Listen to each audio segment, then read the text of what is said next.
Hello friends, मैं शशि एक बार फिर से आप सभी का स्वागत करती हूँ आपके अपने चैनल शशि बिजी की क्लास में। कैसे सभी लोग, आशा करते हैं सभी लोग बहुत अच्छे होंगे और अपनी तैयारी को जबरदस्त और बिंदास तरीके से कर रहे होंगे। सो फ्रेंड्स, जैसा कि आप लोग देख पा रहे हैं, आज हम लोग पढ़ेंगे सामान्य हिंदी में भाषा एवं बोलियां।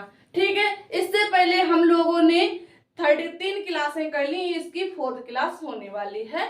ठीक है, पिछली क्लासों में हम लोगों ने भाषा से संबंधित जितने भी महत्वपूर्ण तत्व थे, सभी तत्वों को हम लोगों ने बहुत अच्छे से क्लियर किया था। ठीक है, सभी फैक्टों के साथ। तो आज हम लोग जानेंगे इस क्लास में जो भाषा एवं बोलियां हैं, जो हमारी हिंदी भाषा है, इसके अंतर्गत कितनी उपभाषाएं आती हैं और ये उपभाषाएं हैं, इन उपभाषाओं के अंतर्गत कितनी बोलियां आती हैं। ठीक है, इसके बाद हम लोग जानेंगे जो अपभ्रंश है, अपभ्रंश की संख्या कितनी है, अपभ्रंश को कितने प्रकारों में बांटा गया है। ठीक है, और संविधान में, हम भारतीय संविधान में हिंदी को राजभाषा का दर्जा कब और किस अनुच्छेद के अंतर्गत दिया गया है। ऐसे सभी फैक्टों को हम लोग आज इस क्लास में क्लियर करने वाले हैं। तो आप सभी लोग जो है क्लास के स्टार्ट टू एंड तक रहेंगे और क्लास के एंड में आप सभी लोग कमेंट करके अवश्य बताएंगे कि आपको क्लास ये कैसी लगी। ठीक है, क्लास का कंटेंट कैसा था। चलिए, तो आप लोग जो है बार बार बताने की आवश्यकता नहीं है, कॉपी पेन लेके ही बैठे, सभी पॉइंटों को, सभी बिंदुओं को अपने कॉपी में नोट करते हुए चलेंगे। ठीक है, ताकि आप लोगों को रिवीजन करने में आसानी रहेगी। ठीक है, चलिए आइए हम लोग सीधे सीधे बात करते हैं। तो पिछली क्लास में हम लोगों ने पॉइंट हेडिंग बना के ढीली थी पश्चिमी हिंदी, यानी कि हम लोगों ने उपभाषा तक पढ़ लिया था। ठीक है, हम लोगों ने जान ली थी कि हमारी हिंदी भाषा में 5 उपभाषाएं आती हैं। ठीक है, और वो 5 उपभाषाएं कौन कौन सी थी? पश्चिमी हिंदी, राजस्थानी हिंदी, पूर्वी हिंदी, बिहारी हिंदी और पहाड़ी हिंदी। ये हिंदी की प्रमुख 5 उपभाषाएं हैं। और इसके अंतर्गत कौन कौन सी बोलियां आती हैं? तो सबसे पहले आज एक बार रिवीजन तौर पर फिर से नोट कर लीजिएगा, जो लोग नए साथी हैं वो भी नोट करते हुए चलेंगे। ठीक है, उपभाषा,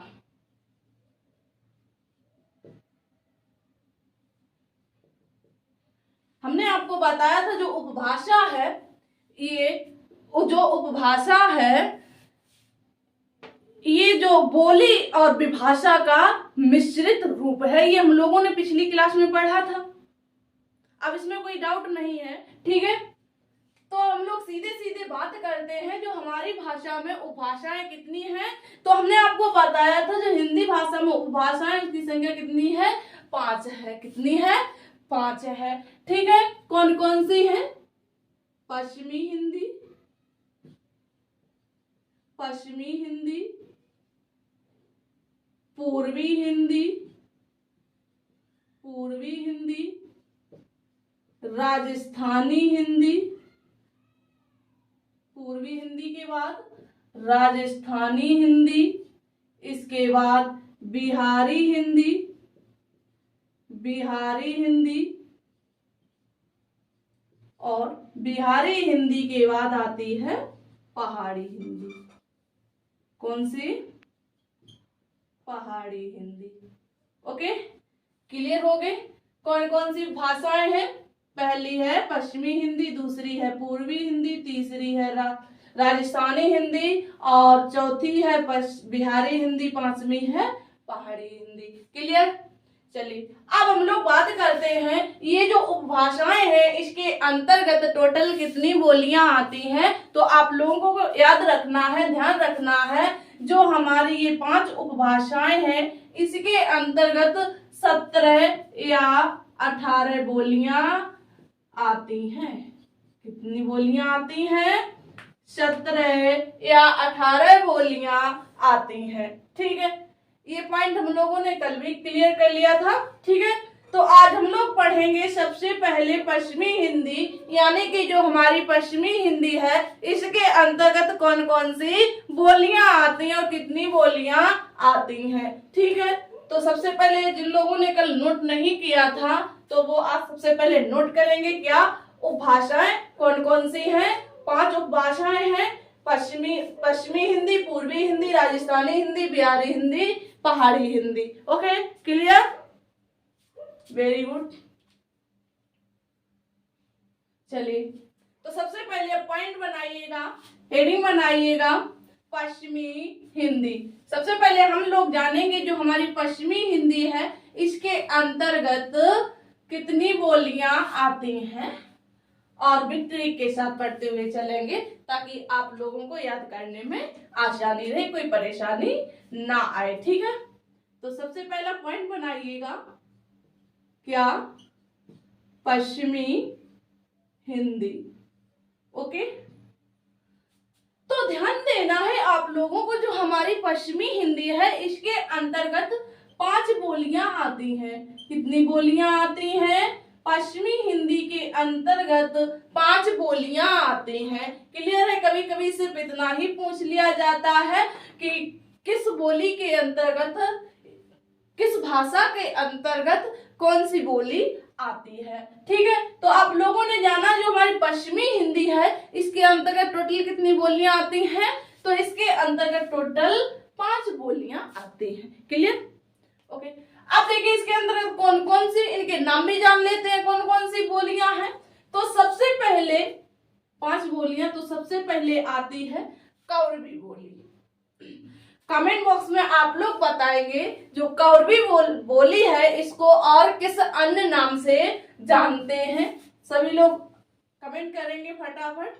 पहली बोली कौन सी हमारी? पहली बोली है कौरवी हिंदी। क्या? कौरवी।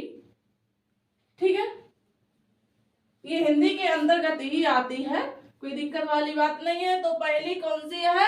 कौरवी। हमने आपसे प्रश्न किया था कि कौरवी को और किस अन्य नाम से जानते हैं, तो इसी को खड़ी बोली कहा जाता है। क्या कहा जाता है इसको? इसी को खड़ी बोली कहा जाता है। और इसको खड़ी बोली कहा किस कवि के द्वारा कहा गया है, किस लेखक के द्वारा कौरवी बोली को खड़ी बोली नाम दिया गया है या खड़ी भाषा नाम दिया गया है, तो ध्यान रखना है।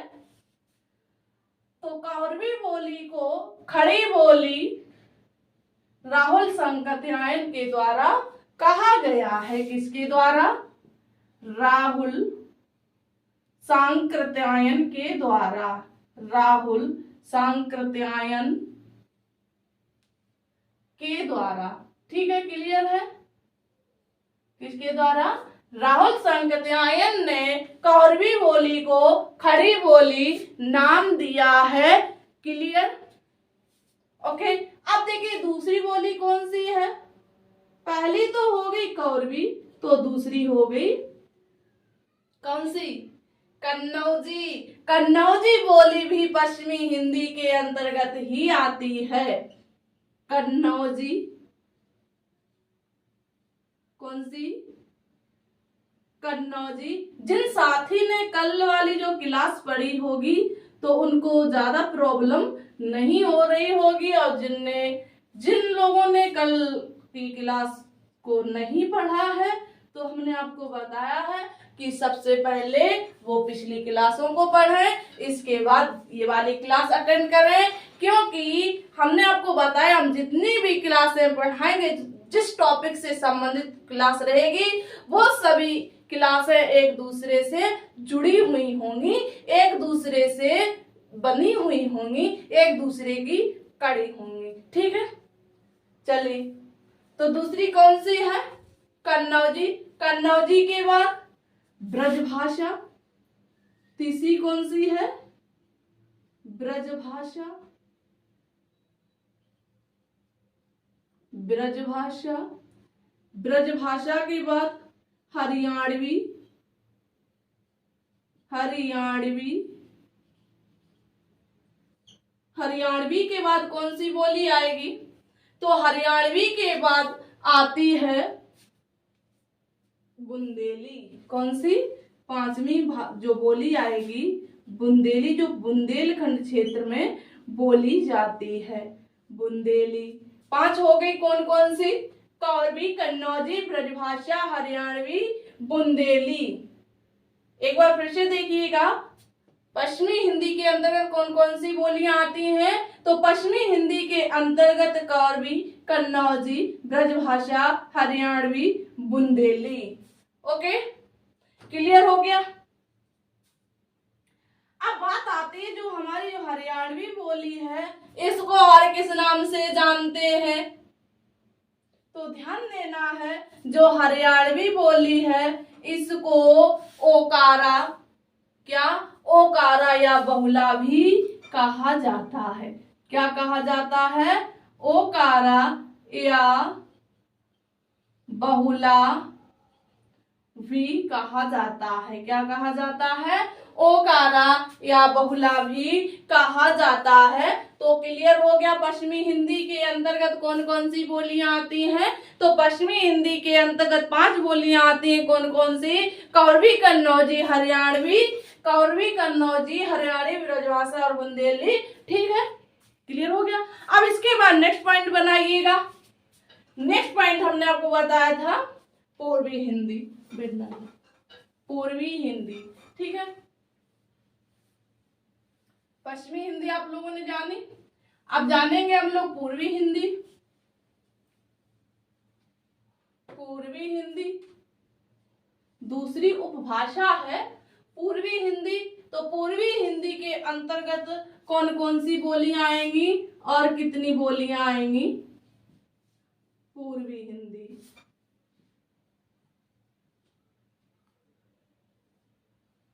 क्या पूर्वी हिंदी। तो ध्यान देना है, जो हमारी पूर्वी हिंदी है इसके अंतर्गत 3 बोलियां आती हैं। कितनी बोलियां आती हैं? 3 बोलियां आती हैं। कौन कौन सी? अवधी, बघेली, छत्तीसगढ़ी। अवधी, बघेली, छत्तीसगढ़ी। ठीक है, अवधी, बघेली, अवधी, बघेली, छत्तीसगढ़ी। अवधी, बघेली, छत्तीसगढ़ी। कौन कौन सी बोलियां आती हैं? अवधी, बघेली, छत्तीसगढ़ी, यानी कि ए बी सी। बच्चा बन जाइए थोड़ी देर के लिए। A B C. पूर्वी क्षेत्र में कैसे हम लोग वर्णमाला पढ़ते हैं इंग्लिश की alphabet? A B C, A B C, A B C, यानी कि अवधी, बघेली, छत्तीसगढ़ी। ये किस बोली के, किस भाषा के अंतर्गत आते हैं? तो ये आती हैं पूर्वी हिंदी के अंतर्गत। ठीक है, क्लियर हुआ इतना? तो क्लियर हो गई कौन कौन सी पूर्वी हिंदी के अंतर्गत बोलियां आती हैं? अवधी, बघेली, छत्तीसगढ़ी। ओके, अब नेक्स्ट बताइएगा, नेक्स्ट पॉइंट बनाइएगा राजस्थानी हिंदी। राजस्थानी हिंदी कौन सी? राजस्थानी हिंदी। तीसरा पॉइंट बनाइएगा, तीसरी उपभाषा है राजस्थानी हिंदी। राजस्थानी हिंदी। अब बताइएगा जो हमारी राजस्थानी हिंदी है इसके अंतर्गत कितनी बोलियां आती हैं? तो ध्यान रखना है, जो हमारी राजस्थानी बोली है इसके अंतर्गत टोटल चार बोलियां आती हैं। कितनी? 4 लैंग्वेज। ठीक है, कितनी बोलियां आती हैं? 4 बोलियां आती हैं। और कौन कौन सी आती हैं? तो ध्यान देना है, जयपुरी, मालवी, मेवाती और मारवाड़ी। कौन कौन सी आती हैं? जयपुरी, मालवी, मेवाती, मारवाड़ी। तो नोट कीजिएगा कौन कौन सी 4 बोलियां आती हैं? जयपुरी, मेवाती,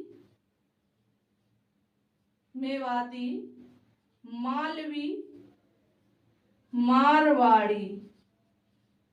मेवाती, मारवाड़ी, ये 4 बोलियां जो है राजस्थानी बोली के अंतर्गत आती हैं। ठीक है, क्लियर हो गया। अब देखिए ये जो 4 बोलियां हैं, यानी कहें जो राजस्थानी भाषा, ये सिर्फ राजस्थान में ही नहीं बोली जाती, ये अलग अलग राज्यों में भी बोली जाती है। ठीक है, क्लियर हो गया। इसके बाद नेक्स्ट पॉइंट बनाइएगा हम लोगों ने पश्चिमी हिंदी भी पढ़ ली, पूर्वी हिंदी भी जान ली और राजस्थानी हिंदी भी जान ली। तो राजस्थानी हिंदी के अंतर्गत 4 बोलियां आती हैं, जयपुरी, मेवाती, मालवी, मारवाड़ी। ओके, डन किया जाए। अब नेक्स्ट हेडिंग बनाइएगा। नेक्स्ट हेडिंग है बिहारी हिंदी। नोट करते हुए चल रहे हैं आप लोग। यहीं से प्रश्न बनते हैं ज्यादातर इसी में हम लोग फंस भी जाते हैं, क्योंकि इसमें कंफ्यूज हो जाते हैं यानी कौन सी उपभाषा के अंतर्गत कौन सी बोली आएगी। जब तक आप लोग इसको ध्यान से नहीं पढ़ेंगे, नोट करते हुए नहीं चलेंगे, तब तक आप इसमें कंफ्यूज ही होते रहेंगे। इसलिए पूरा पूरा ध्यान आपका बोर्ड पर और अपनी कॉपी पर होना चाहिए। ठीक है, चलिए तो नेक्स्ट पॉइंट बनाइएगा बिहारी हिंदी। बिहारी हिंदी के अंतर्गत कौन कौन सी बोलियां आती हैं?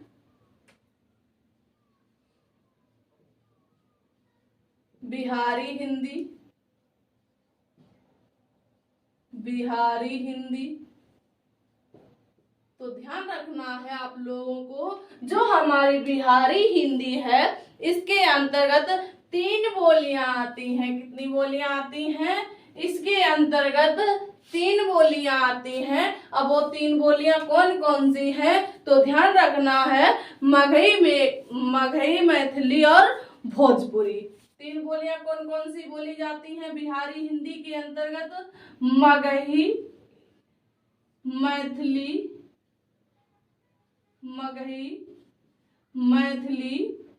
और थर्ड है भोजपुरी। मगही, मैथिली, भोजपुरी, मगही, मैथिली, भोजपुरी। ये 3 बोलियां जो है बिहारी हिंदी के अंतर्गत आती हैं। क्लियर हो गया? तो बिहारी हिंदी के अंतर्गत 3 बोलियां आती हैं, मगही, मैथिली, भोजपुरी। क्लियर? और आप लोगों को ज्यादातर ये वाली जो बोली है इसको ध्यान रखना, अधिकतर सभी एग्जामों में अभी तक यही बोली पूछी जा रही है, इसलिए आपको ध्यान रखना है। जो हमारी मगही बोली है ये बिहारी हिंदी के अंतर्गत बोली जाती है, मैथिली हिंदी बिहारी के हिंदी के अंतर्गत बोली जाती है। जो भोजपुरी बोली है इसको भी बिहारी हिंदी के अंतर्गत ही रखा गया है या बिहारी हिंदी के अंतर्गत आती है। क्लियर? अब नेक्स्ट पॉइंट बनाइएगा। 5वीं उपभाषा है पहाड़ी हिंदी। पहाड़ी हिंदी। तो ध्यान रखना है, जो पहाड़ी हिंदी है इसके अंतर्गत भी 3 बोलियां ही आती हैं। कितनी बोलियां आती हैं? पहाड़ी हिंदी के अंतर्गत भी 3 बोलियां आती हैं। कौन कौन सी? कुमाऊनी, गढ़वाली और खस। कौन कौन सी बोलियां आती हैं? कुमाऊनी, गढ़वाली और खस। कुमाऊनी,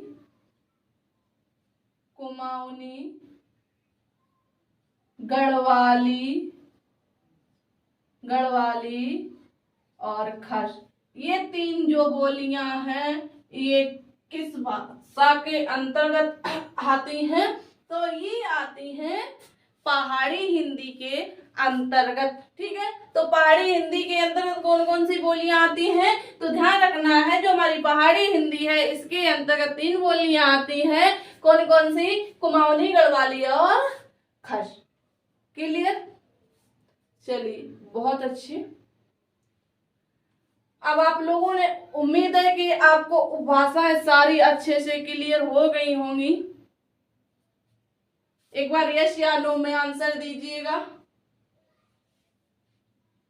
चलिए, इसके बाद हम लोग जानेंगे अपभ्रंश। अभी तक तो हम लोगों ने उपभाषा को जाना है और भाषा को जाना है। अब हम लोग जानेंगे अपभ्रंश। ठीक है, अपभ्रंश। आप लोग कमेंट करके बताएं, कमेंट बॉक्स में बताएंगे जो अपभ्रंश है इसको कितने भागों में बांटा गया है। अपभ्रंश कहते किसे हैं? अपभ्रंश।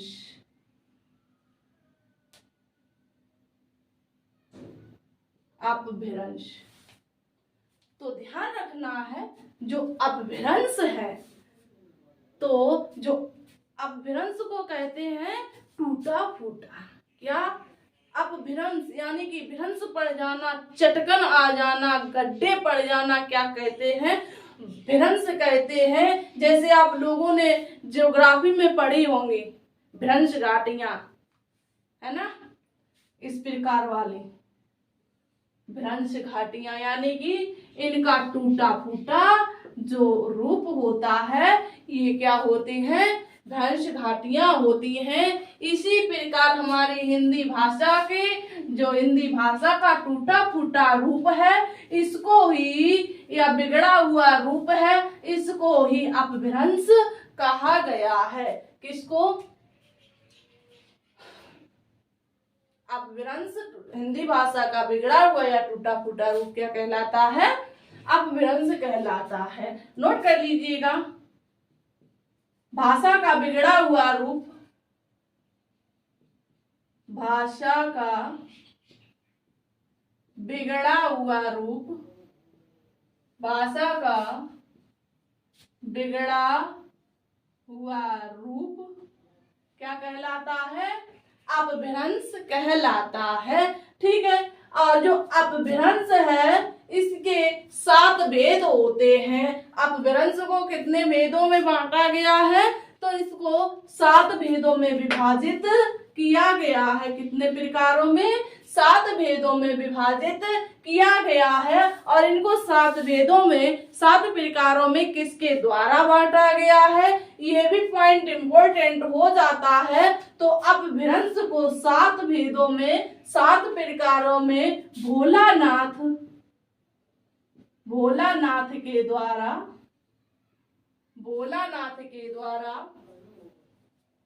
भोलानाथ तिवारी के द्वारा, भोलानाथ तिवारी के द्वारा बांटा गया है। भोलानाथ तिवारी के द्वारा बांटा गया है। ठीक है, क्लियर हो गया? हम ही आपको इसलिए बता रहे हैं कि आपके जितने भी फैक्ट बनेंगे, जितने भी बिंदु बनेंगे, सारे क्लियर होते हुए चले और एक भी बिंदु ना छूटे, ताकि अगर आपके एग्जाम में कहीं ये पूछ दिया जाए तो आप उसको सही करके आए, इसलिए। ठीक है, चलिए आप देखिए, जो हमारे अपभ्रंश है, इसके जो 7 प्रकार हैं, इसके ये 7 प्रकार कौन कौन से हैं, तो ध्यान रखना है। तो पहला तो है सौरसेनी अपभ्रंश। कौन सा? सौरसेनी अपभ्रंश। ठीक है, पहला कौन सा है?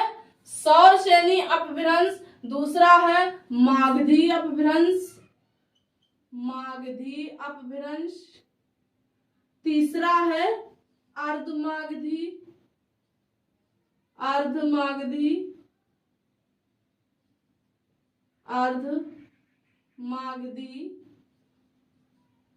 अपभ्रंश। तीसरा कौन सा है? तीसरा दिया गया है अर्धमागधी अपभ्रंश। और चौथा है पैशाची। चौथा कौन सा है? चौथा है पैशाची अपभ्रंश। पैशाची अपभ्रंश।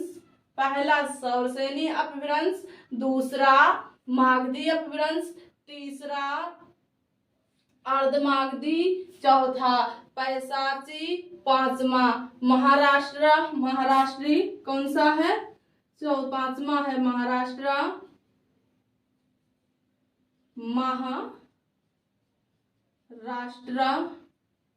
अपभ्रंश। ठीक है, कौन सा है? पांचवा महाराष्ट्र अपभ्रंश। इसके बाद छठा आता है ब्रांचड। कौन सा है? ब्रांचड। कौन सा है? छठा ब्राचंड, सॉरी कौन सा है? ब्राचंड। ठीक है, और फिर 7वां आ जाता है पहाड़ी। पहाड़ी अपभ्रंश। कौन सा? पहाड़ी अपभ्रंश। ठीक है, 7 हो गए। और पहाड़ी को खस अपभ्रंश भी कहा जाता है। क्या? खस अपभ्रंश भी कहा जाता है। तो उम्मीद है आपको अपभ्रंश क्लियर हो गए होंगे। कौन कौन से हैं? सौरसैनी, मागधी, अर्धमागधी, पैशाची, महाराष्ट्र, ब्राचंड और पहाड़ी एवं खस। क्लियर है? अब देखिए जो ये अपभ्रंश दिए गए हैं इसके अंतर्गत कौन कौन सी उपभाषा और कौन कौन सी बोलियां आती हैं। ठीक है, ये भी इम्पोर्टेंट फैक्ट है, इसलिए आपको क्लियर करना ही होगा। थोड़ी सी क्लास आपको बोरिंग लग रही होगी, बस थोड़ा और है, थोड़ा सहयोग और बनाए रखें। इम्पोर्टेंट है, इसमें बोरिंग लगने की कोई चीज है ही नहीं। तो जो इम्पोर्टेंट है तो उसको पढ़ना ही पड़ेगा। ठीक है, तो सौरसैनी अपभ्रंश के अंतर्गत कौन सी भाषा आती है? तो ध्यान देना है, सौरसैनी अपभ्रंश के अंतर्गत पश्चिमी हिंदी आती है। कौन सी हिंदी आती है? पश्चिमी हिंदी आती है। किसके अंतर्गत? तो सौरसैनी अपभ्रंश के अंतर्गत पश्चिमी हिंदी आती है और इसके अंतर्गत राजस्थानी हिंदी भी आ जाती है। कौन सी? राजस्थानी हिंदी भी आ जाती है। किसके अंतर्गत? सौरसैनी अपभ्रंश के अंतर्गत पश्चिमी हिंदी और राजस्थानी हिंदी भी आ जाती है। और हमने आपको बता दिया था कि जो पश्चिमी हिंदी है इसके अंतर्गत कौन कौन सी बोली आती है और राजस्थानी हिंदी है इसके अंतर्गत कौन कौन सी बोली आती है। तो इसके अंतर्गत 5 बोलियां आती हैं, इसके अंतर्गत 4 बोलियां आती हैं। ठीक है, तो सौरसैनी अपभ्रंश के अंतर्गत जितनी भी पश्चिमी हिंदी के अंतर्गत बोलियां हैं और जितनी राजस्थानी के हिंदी के अंतर्गत बोलियां हैं, सभी बोलियां किस अपभ्रंश के अंतर्गत जाएंगी? सौरसैनी अपभ्रंश के अंतर्गत जाएंगी। ठीक है, इसके बाद इसमें सौरसैनी अपभ्रंश में एक भाषा और आती है, वो है गुजराती हिंदी। कौन सी? इम्पोर्टेंट है इसलिए। ठीक है, जो गुजराती हिंदी है ये भी सौरसैनी अपभ्रंश के अंतर्गत आ जाती है। क्लियर हो गया? इसके बाद हम लोग बात करते हैं मागधी अपभ्रंश की। किसकी? मागधी अपभ्रंश की। तो ध्यान रखना है, जो मागधी अपभ्रंश है इसके अंतर्गत बिहारी हिंदी आ जाती है। कौन सी भाषा का प्रकार आता है इसमें? बिहारी हिंदी। जो हमारी बिहारी हिंदी है ये किस अपभ्रंश के अंतर्गत आती है? तो ये मागधी अपभ्रंश के अंतर्गत आती है और इसके अंतर्गत 3 बोलियां और आती हैं। इसके अंतर्गत 3 बोलियां और आती हैं। कौन कौन सी? बांग्ला, उड़िया और असमिया। बांग्ला, उड़िया और असमिया। क्लियर?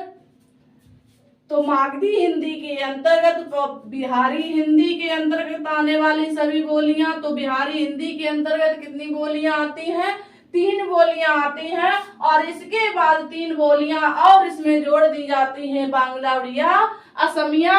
ये भी मागधी अपभ्रंश के अंतर्गत आती हैं। क्लियर? इसके बाद हम लोग बात करते हैं अर्धमागधी की। किसकी? अर्धमागधी की। तो अर्धमागधी के अंतर्गत पूर्वी हिंदी आती है। कौन सी? अर्धमागधी के अंतर्गत पूर्वी हिंदी आती है।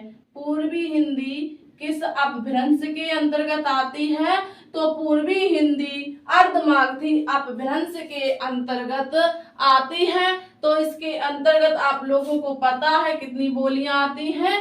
3 बोलियां आती हैं पूर्वी हिंदी के अंतर्गत, अवधी बघेली, छत्तीसगढ़ी। ठीक है, इसके बाद चौथा अपभ्रंश है पैशाची।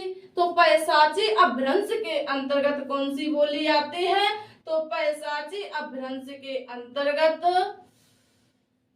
पंजाबी और लयधा। कौन सी? पंजाबी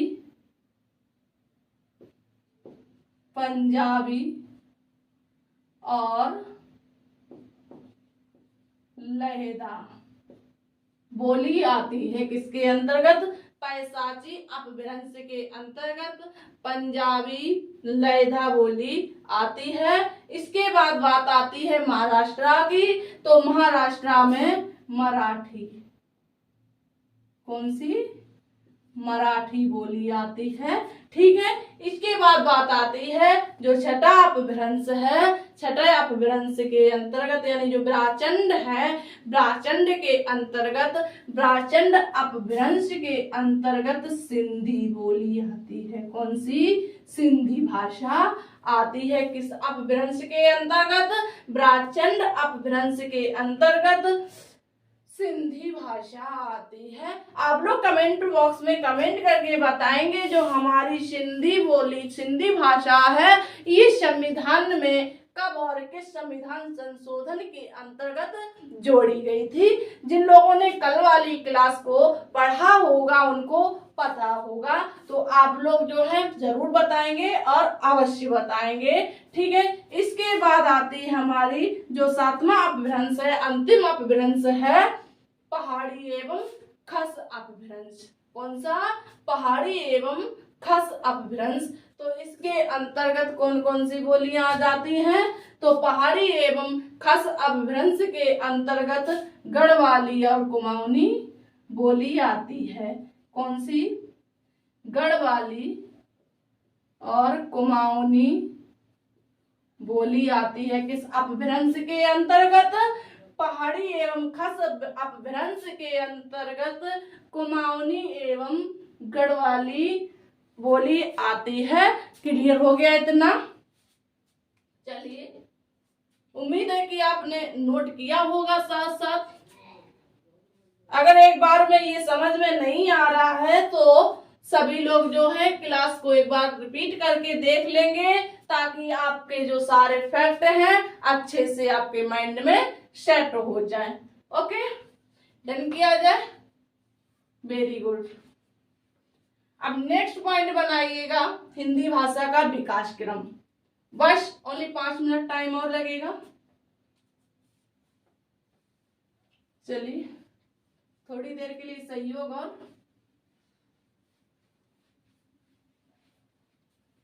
तो नेक्स्ट पॉइंट बनाइएगा।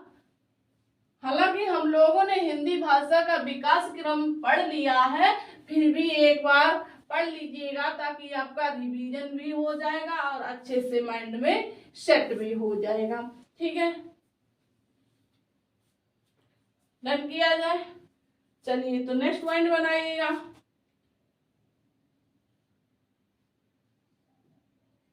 हिंदी भाषा का विकास क्रम।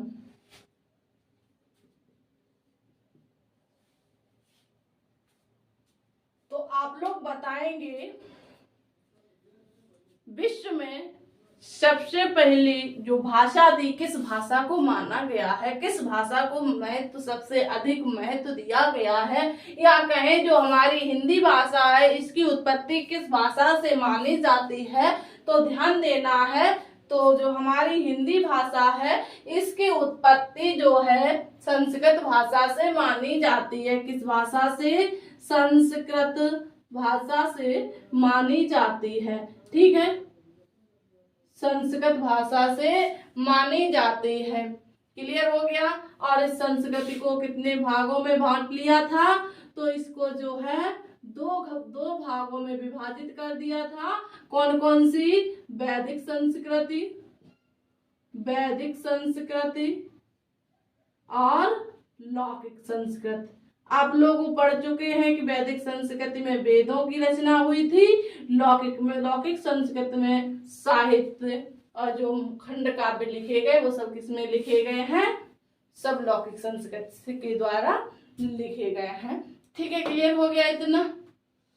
चलिए इसके बाद देखिए जो हमारी वैदिक संस्कृति है या लौकिक संस्कृति है, ये प्राचीन भारतीय आर्य भाषा मानी जाती है। इसको और किस नाम से जाना जाता है इन दो भाषाओं को? इसको प्राचीन भारतीय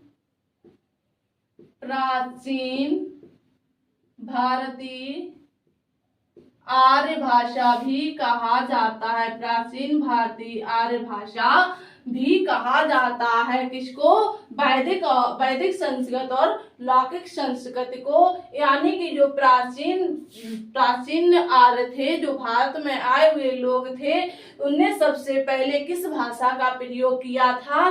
तो इन लोगों ने सबसे पहले वैदिक और लौकिक संस्कृति का प्रयोग किया था, इसलिए इसको प्राचीन भारतीय आर्य भाषा भी कहा जाता है। ठीक है, इसके बाद हम लोग बात करते हैं लौकिक संस्कृत से बनी थी हमारी कौन सी भाषा? पाली भाषा। कौन सी? पाली भाषा। ठीक है, पाली भाषा आप लोग जानते हैं बौद्ध धर्म की भाषा मानी गई है। ठीक है, बौद्ध अनुयायियों के द्वारा ये भाषा का प्रयोग किया जाता है। पाली भाषा से बनकर आई प्राकृत भाषा। पाली भाषा से कौन सी भाषा बनी? पाली भाषा से बनी प्राकृत भाषा। ठीक है, अब प्राकृत से बना अपभ्रंश। क्या? अपभ्रंश। अब ध्यान रखना है, जो पाली और प्राकृत और अपभ्रंश है, इसको मध्य भारतीय आर्य भाषा कहा गया है। क्या कहा गया है? मध्य भारतीय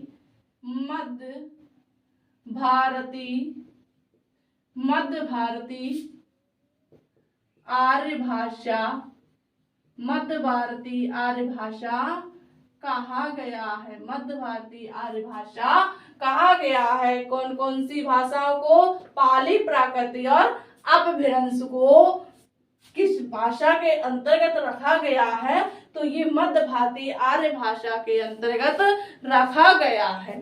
ठीक है, चलिए इसके बाद अपभ्रंश भाषा से कौन सी भाषा निकल कर आई थी?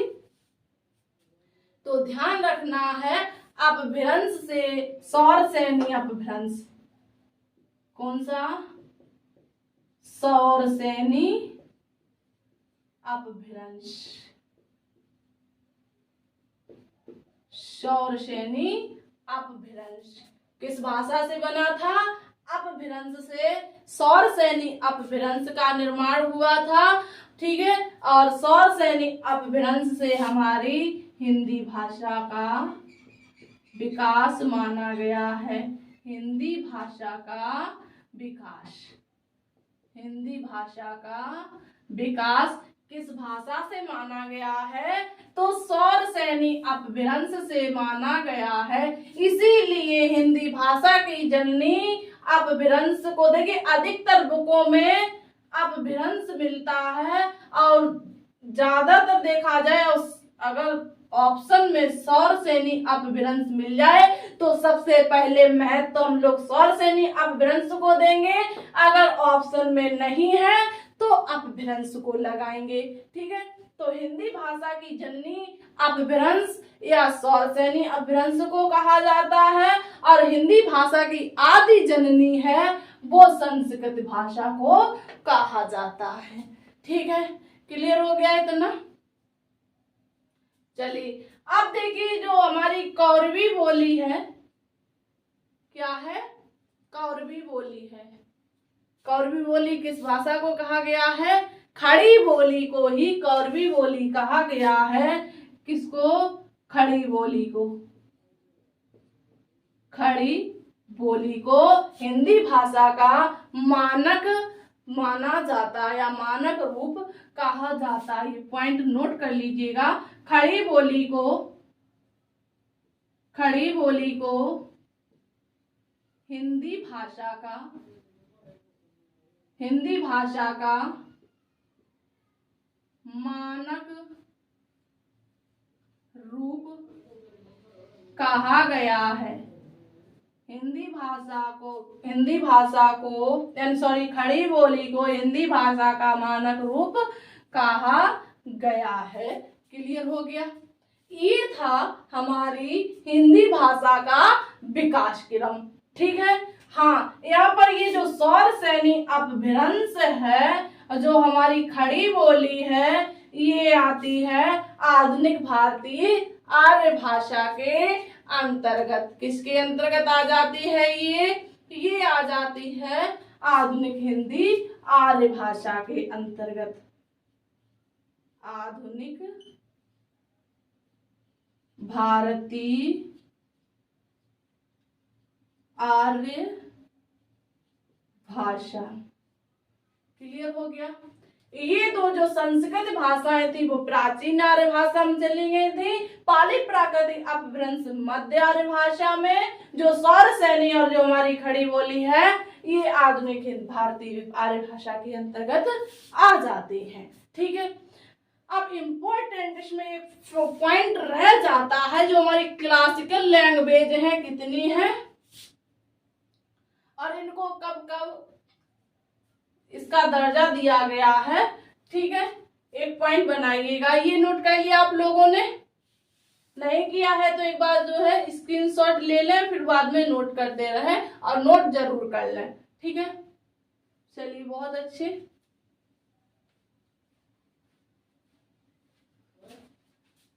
तो नेक्स्ट पॉइंट बनाइएगा सांस्कृतिक भाषाएं, क्लासिकल लैंग्वेज।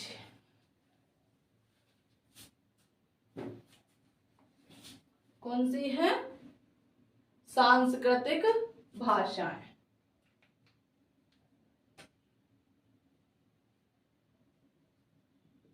सांस्कृतिक भाषाएं।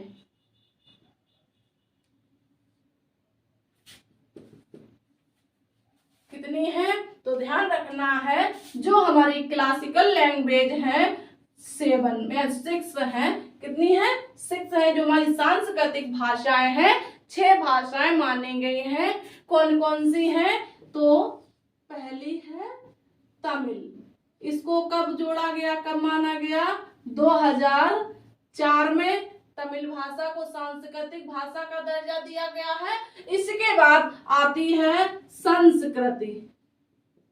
संस्कृति को 2005 में, कब? 2005 में। और तीसरी आ जाती है, तीसरी भाषा आती है कन्नड़। कौन सी? कन्नड़। और कन्नड़ के बाद इसी में आती है तेलुगु। तेलुगु। ठीक है। तेलुगु। कौन सी? तेलुगु। ये कब जोड़ी गई? इसको सांस्कृतिक भाषा का दर्जा कब दिया गया है?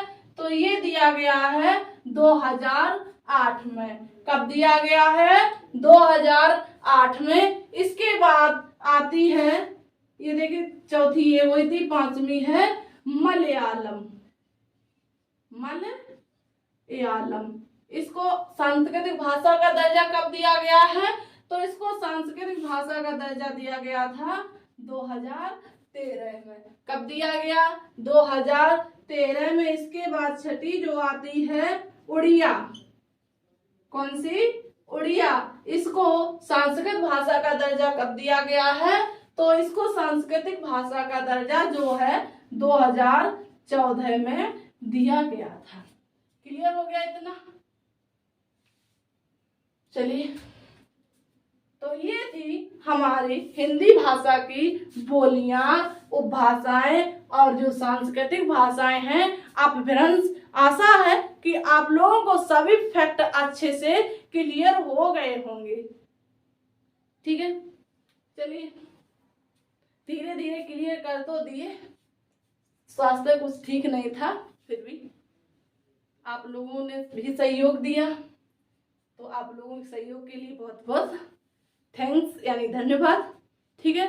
ऐसे ही बने रहिएगा हमारे साथ, सारे पॉइंटों को इसी प्रकार अच्छे से क्लियर करते हुए चलेंगे। ठीक है।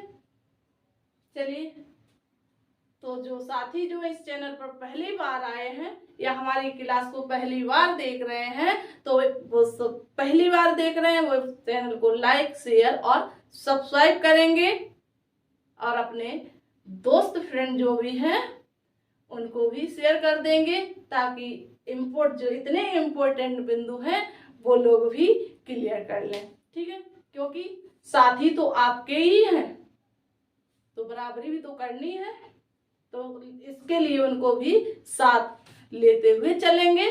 ठीक है, तो क्लास को शेयर अवश्य करेंगे। फिर मिलते हैं हम लोग नेक्स्ट क्लास में नेक्स्ट टॉपिक के साथ। धन्यवाद।